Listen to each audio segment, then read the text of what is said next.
بسم الله النور بسم الله النور بسم الله نور النور بسم الله النور بسم الله النور بسم الله نور النور.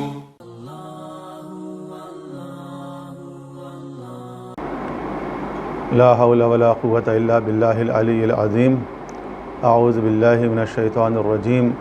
بسم الله الرحمن الرحيم. الحمد لله والصلاة والسلام على رسول الله وعلى آله آل الله واللعنة الدائمة الأبدية على أعدائهم أعداء الله من يوم عداوتهم إلى يوم لقاء الله. آج ہمارا موضوع ہے روزے.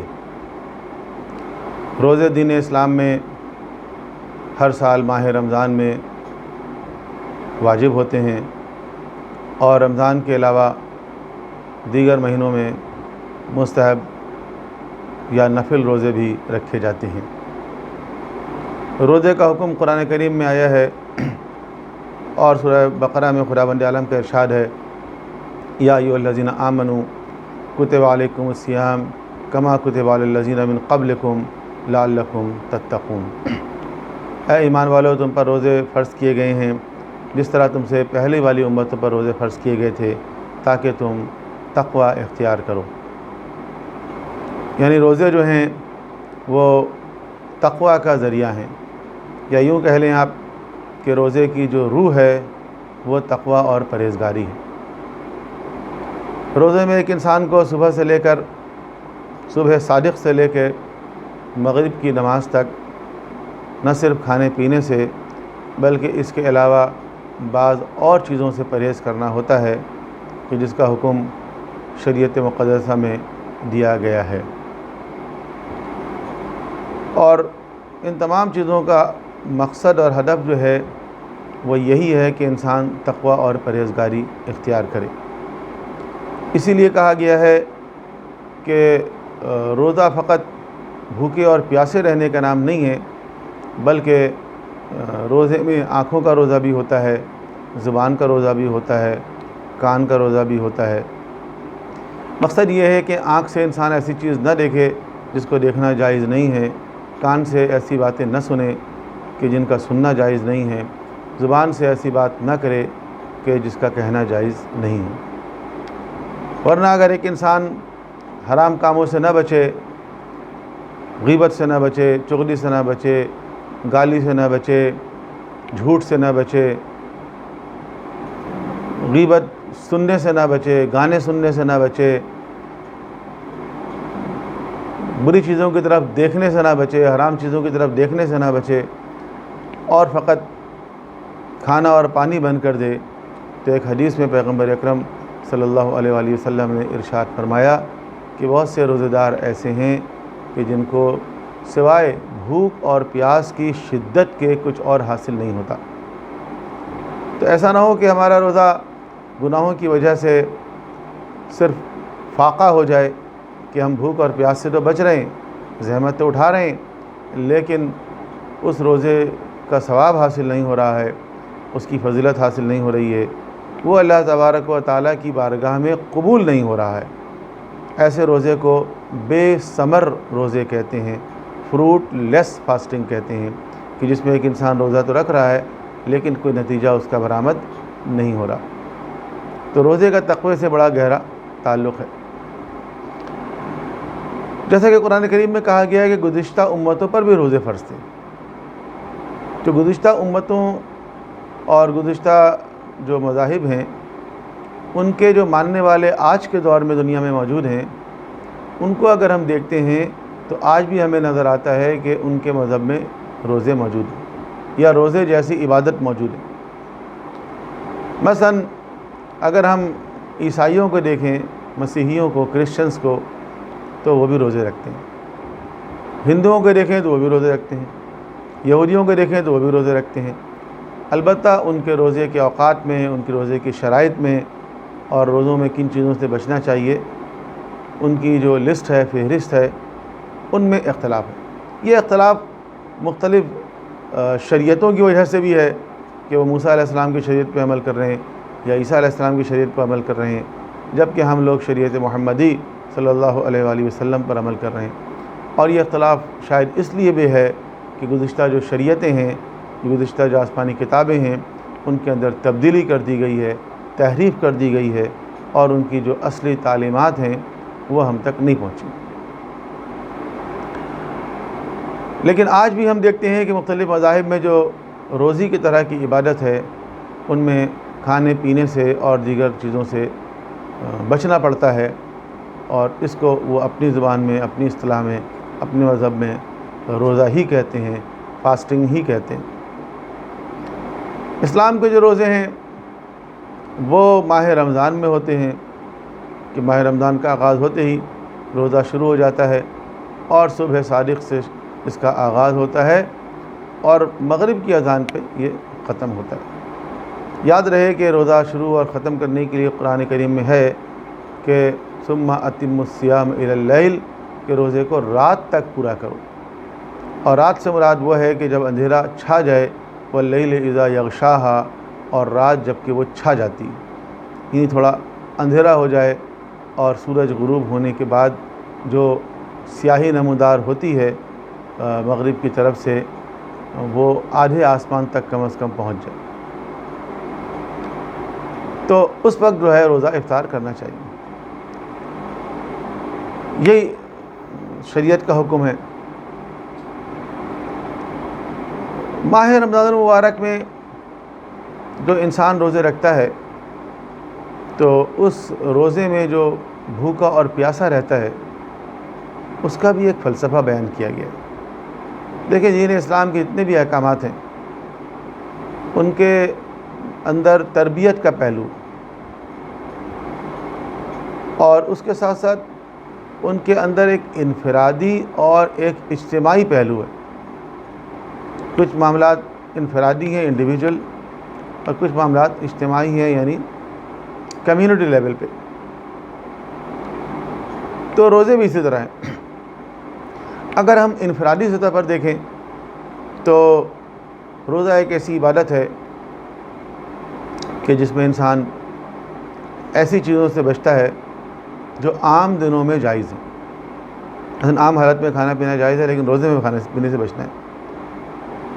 تو یہ جو ایک انسان اللہ کی رضا اور خوشنودی کی خاطر کھانا کو چھوڑ دیتا ہے، پانی کو چھوڑ دیتا ہے، جبکہ کھانا اور پانی انسان کی بنیادی ضرورت ہے۔ بھوک اور پیاس انسان کتنی دیر تک برداشت کر سکتا ہے، کتنے دنوں تک برداشت کر سکتا ہے، بیسک نیڈ ہے ہماری۔ لیکن چونکہ اللہ کا حکم آ گیا، لہذا اللہ کے حکم کی فرما برداری میں ہم ان چیزوں سے پرہیز کرتے ہیں۔ اس سے ہمارے اندر ایک قوت ارادی میں اضافہ ہوتا ہے، ول پاور ہماری مضبوط ہوتی ہے کہ جب ہم اللہ کے حکم میں ایسی چیزوں سے بچ سکتے ہیں جو ہماری بیسک نیڈ ہے، تو کیا ہم ان چیزوں سے نہیں بچ سکتے جو ہماری بیسک نیڈ نہیں ہے؟ مثلا کھانا تو ہماری نیڈ ہے، کیا گانا ہماری نیڈ ہے؟ نہیں۔ تو جب ہم کھانے کو چھوڑ سکتے ہیں اللہ کی رضا کی خاطر، تو گانے کو کیوں نہیں چھوڑ سکتے؟ تو چھوڑنے کے لیے جو انسان کے اندر ایک قوت ارادی چاہیے وہ روزے میں مضبوط ہوتی ہے۔ یعنی انسان کے سامنے پانی رکھا ہوا ہے، وہ نہیں پی رہا ہے، یہ کیا ہو رہا ہے؟ اس سے اس کی قوت ارادی اور مضبوط ہو رہی ہے۔ تو قوت ارادی اگر انسان کی مضبوط ہو جائے تو انسان کسی بھی گناہ کو چھوڑ سکتا ہے اور کسی بھی نیک کام کو شروع کر سکتا ہے۔ تو روزے میں، ماہ رمضان میں انسان کی قوت ارادی میں اضافہ ہوتا ہے۔ دوسرا یہ کہ اس کا ایک اجتماعی پہلو بھی ہے، اور وہ اجتماعی پہلو یہ ہے کہ جب ہم رمضان میں روزے رکھتے ہیں تو ہمیں یہ معلوم ہوتا ہے کہ اتنے بج کے اتنے منٹ پر روزہ افطار ہو جائے گا، بلکہ اس کی تیاری ہوتی ہے۔ دوپہر کے بعد سے گھروں میں عام طور پر تیاری شروع ہو جاتی ہے، کھانے پینے کی چیزیں پکنا شروع ہو جاتی ہیں، اندازہ ہو جاتا ہے اتنے بج کے اتنے منٹ پہ افطار ہے، ابھی 4 گھنٹے باقی ہیں، ابھی 3 گھنٹے باقی ہیں، ابھی 2 گھنٹے باقی ہیں، ابھی 1 گھنٹہ باقی ہے، ابھی 15 منٹ باقی ہیں، ابھی 10 منٹ باقی ہیں، ابھی 5 منٹ باقی ہیں، اور پھر 4 3 2 1 اینڈ گو، اور پھر ایک دم ٹوٹ پڑتے ہیں۔ تو کیا کبھی ہم نے یہ سوچا کہ ہمارے معاشرے میں ایسے لوگ بھی ہیں کہ جن کو نہیں معلوم کہ کتنے بج کے کتنے منٹ پر ان کو کھانا ملے گا. وہ بھی ہماری سوسائٹی کا حصہ ہے. ممکن ہے وہ ہمارے پڑوس میں رہتے ہوں، ممکن ہے ہمارے رشتہ داروں میں ہوں، ممکن ہے ہمارے محلے میں ہوں، ممکن ہے ہمارے جان پہچان والوں میں ہو، کہ جو غربت کی وجہ سے، مسائل کی وجہ سے آج اس پوزیشن میں نہیں ہے کہ ان کو بر وقت کھانا مل جائے. تو جب ہم بھوکے رہتے ہیں تو ہمیں احساس ہونا چاہیے کہ بھوک اور پیاس کیا چیز ہوتی ہے.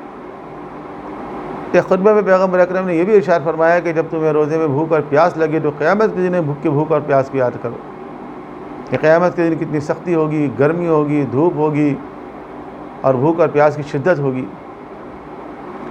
ایسے میں اگر انسان کو کوئی چیز فائدہ پہنچانے والی ہوگی تو وہ نیکی ہوگی. اگر ہم نے دنیا میں کسی کی مدد کی ہوگی، دنیا میں کسی کو کھانا کھلایا ہوگا، دنیا میں کسی کو پانی پلایا ہوگا، تو یہ نیکیاں قیامت کے دن کی ہولناکی، قیامت کے دن کی گرمی اور شدت سے ہمیں بچانے والی ہوگی. تو روزے میں انسان کو احساس ہونا چاہیے کہ معاشرے میں کچھ لوگ ایسے ہیں جو اپنی ضروریات پوری نہیں کر پاتے. تو ہماری یہ ذمہ داری ہے کہ ہم ان کا خیال رکھیں، دیکھیں کہ کوئی ایسا پڑوسی تو نہیں ہے ہمارا جو بھوکا پیاسا سو رہا ہو اور ہم پیٹ بھر کے سو رہے ہوں. یہ احساس ماہ رمضان میں سب سے زیادہ ہو سکتا ہے. ماہ رمضان اس کے علاوہ بھی بہت ساری چیزوں کا مجموعہ ہے. کسی کو افطار کرانے کی جو فضیلت آئی ہے، یہاں تک کہ ایک صحابی نے رسول اللہ سے پوچھا کہ یا رسول اللہ، ہمارے پاس اگر وسائل نہ ہوں اور ہم اگر افطار کرانے کی پوزیشن میں نہ ہوں تو کیسے یہ ثواب حاصل کر سکتے ہیں؟ تو آپ نے فرمایا کہ ایک کھجور سے بھی تم یہ ثواب حاصل کر سکتے ہو، بلکہ ایک گھونٹ پانی سے بھی یہ ثواب حاصل کر سکتے ہو. تو رمضان کا مہینہ جو ہے بہت سارے فضائل اور کمالات کا مجموعہ ہے. بہت سارے نیکیوں کے مواقع اس مہینے میں ہمیں حاصل ہوتے ہیں. اور رمضان کا مہینہ نزول قرآن کا مہینہ بھی ہے. شہر رمضان الذی انزل فیہ القرآن، کہ رمضان کا مہینہ وہ مہینہ ہے کہ جس میں قرآن کو نازل کیا گیا. لہذا عام مہینے میں اگر ہماری توجہ قرآن کی طرف کم بھی ہو تو کم از کم رمضان کے مہینے میں زیادہ ہونی چاہیے، کیونکہ یہ نزول قرآن کا مہینہ ہے، کیونکہ یہ قرآن کے لیے بہار کا موسم ہے. پھر رمضان میں توبہ اور استغفار، کہ جتنے لوگوں کی توبہ رمضان میں قبول ہوتی ہے پورے سال میں اتنے لوگوں کی توبہ قبول نہیں ہوتی. پہلے عشرے میں انسان خدا کی طرف آ جائے، وہ اگر نکل جائے دوسرے عشرے میں آ جائے، وہ نکل جائے تیسرے عشرے میں آ جائے، شب قدر میں آ جائے، یہاں تک کہ شب عید الفطر کی بہت زیادہ اہمیت ہے. اور بعض روایتوں میں اس کو لیلۃ الجوائز یعنی انعام کی رات کہا گیا، کہ پورے مہینے میں جو انسان زحمت اور کوششیں کر رہا ہے ان تمام چیزوں کا صلہ اس کو ملے گا لیلۃ الجوائز میں، شب عید الفطر. بدقسمتی سے ہمارے یہاں شب عید الفطر لوگ مارکیٹ میں، شاپنگ سینٹر میں، دکانوں میں ضائع کرتے ہیں، سڑکوں میں ضائع کرتے ہیں، جبکہ اس رات کی اپنی عبادت ہے. تو ماہ رمضان توبہ اور استغفار کا مہینہ ہے. اس مہینے خداوند عالم اتنے لوگوں کو معاف کرتا ہے. شب قدر میں کتنے لوگوں کی معافی ملتی ہے. تو رمضان کے مہینے سے ہم یہ فائدہ بھی اٹھا سکتے ہیں کہ توبہ اور استغفار میں اس مہینے کو گزاریں. ماہ رمضان میں اعتکاف کی بھی فضیلت ہے، یعنی مسجد میں کم از کم 3 دن تک رکنا، وہیں رہنا. اس کی اپنی شرائط ہیں، لیکن اعتکاف پورے سال بھی ہو سکتا ہے، لیکن رمضان کی خاص فضیلت ہے کیونکہ پیغمبر اکرم بھی رمضان میں اعتکاف کیا کرتے تھے، یا رجب کے اعتکاف کی فضیلت ہے. تو رمضان بہت سارے فضائل کا مجموعہ ہے. روزوں سے انسان کو بہت ساری نیکیاں اور فضیلتیں حاصل ہوتی ہیں، لیکن شرط یہی ہے کہ روزے کو اس کی روح کے مطابق رکھیں اور روزے میں تقویٰ کا خیال رکھیں، کیونکہ اگر انسان تقویٰ کا اختیار نہیں کرے گا تو اس کے روزے قبول نہیں ہوں گے. رکھ تو لے گا، ادا تو ہو جائے گا، لیکن قبول نہیں ہوں گے تو اس کا مطلب یہ ہے کہ اس کا اجر و ثواب، وہ ریوارڈ جس کے وہ خداوند عالم سے امید کرتا ہے وہ حاصل نہیں ہوگا، اور وہ روزہ بے ثمر روزہ ہو جائے گا. اس دعا کے ساتھ ہم ختم کرتے ہیں کہ اللہ تبارک و تعالی ہمیں ماہ رمضان سے کسب فیض کرنے کی توفیق عطا فرمائے اور ہمیں روزے کو اس کی روح کے ساتھ رکھنے کی توفیق عطا فرمائے. السلام علیکم ورحمۃ اللہ وبرکاتہ.